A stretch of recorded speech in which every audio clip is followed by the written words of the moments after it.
When we create software, whether it's for an entire application or just some classes we wanted to give to other developers to use, at some point we want to distribute that software.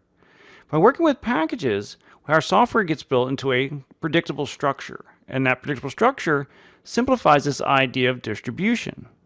So our class files get organized in hierarchical folders that reflect the name of our package. Basically, each part of the package name gets a separate folder. So if we look at something like our flight class that we've got in the package com.pluralsight.travel, when we build this, we'll get a folder com with a subfolder pluralsight with a subfolder travel, and then we have our flight.class file goes into that travel folder. That flight.class file is the compiled version of our class. It's the bytecodes for our flight class. So now if we have another class like passenger that's in that same package, well, it'll be in the com folder with a subfolder pluralsight, subfolder travel, and then we get our passenger.class file in there, the compiled version of that class. So all the classes that are in that package will be organized under this same folder structure. So I can actually distribute this software by taking that com folder and its contents and just copying it to another computer, and they'll have the software. Now, as nice as it is working with a simple folder structure like that, there might be a better choice than that, and that's where archive files come in.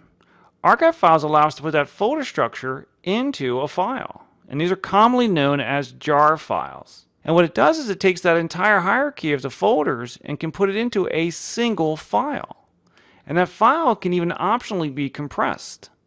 So we now get the convenience of moving from an entire folder of files into a single file, and that file can be efficiently stored. In addition, the archive file can optionally include a manifest. And that manifest provides information about what's going on inside that archive. And basically, it's just a bunch of name value pairs. And I've got the URL on screen showing you the documentation for the manifest.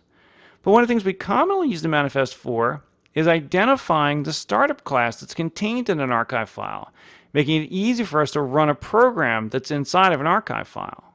Now, it's easy to create archive files. The JDK actually provides a utility for doing so called the jar utility. Now, it's a command line utility and it's easy enough to use, but we have other options as well.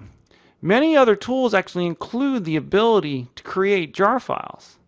A number of the integrated development environments, or what we commonly know as IDEs, have that ability. In fact, both the ones we talk about in this course do. IntelliJ does, as well as NetBeans, as well as many others have that built right into it. So as part of our build process, we can generate a jar file. Also, many of the build automation systems, or what we commonly know as build managers, have that ability. Those include things like Gradle, as well as Maven, and many others. So though we have that command line utility for creating jar files, very often we never have to use that. We can actually produce the jar files as part of other build processes that we do. So in our next clip, let's take a look at using packages for distribution and working with those packages in archive files.